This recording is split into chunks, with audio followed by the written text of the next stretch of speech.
দুঃখিত।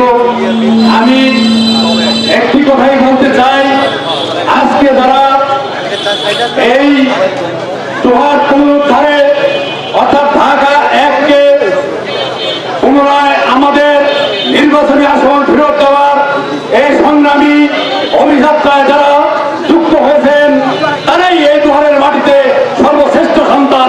যেমনি করে বিগত 5 তারিখে দেখিয়ে দিয়েছিল এদেশের জুলাই যোদ্ধারা, তেমনি করে আগামী দিনে এই আপনাদের নেতৃত্বে ইনশাল্লাহ এই দোহার থানা আজ না হয় কাল হবে, কাল না হয় পরশু হবে। আগামী নির্বাচনের পরেও আমাদের এই দোহার আসনকে ভাগ করে নির্বাচনী আসন ঢাকা 1 করার জন্য আমাদের আন্দোলন চলমান থাকবে। আমরা যদি নাও থাকি, আপনারা এই আন্দোলনকে চালিয়ে নেবেন।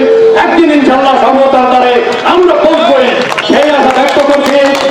আর একটি কথা বলতে চাই, দোহার এবং নবগঞ্জের সাথে বেসিক আমাদের কোনো দ্বন্দ্ব নাই, কিন্তু দুর্ভাগ্য হলো আমরা যদি 2 আসনে 2টি নেতা পাই, অর্থাৎ 2 জন এমপি পাই, তাহলে ক্ষতি কোথায়? আমাদের দোহারের মাটি থেকে একজন এমপি হবে, নবগঞ্জের মাটি থেকে একজন এমপি হবে। পর্যায়ক্রমে আপনার ভাই, আপনার আত্মীয়, আপনার শুভাকাঙ্ক্ষী, আমার শুভাকাঙ্ক্ষী কেউ না কেউ দোহারের মাটি থেকে নেতৃত্ব দেবে। পর্যায়ক্রমে বংশ পরম্পরায় দোহারের মাটি থেকে একজন এমপি হবে।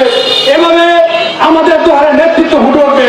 যেমনি একটু আগে উদাহরণ দেই, এই কয়েকদিন আগে ভাগ হয়ে গেছিল সম্ভাবনা শুনেই দোহার থেকে 10-15 জন এমপি ক্যান্ডিডেট দাঁড়াই গেছিল।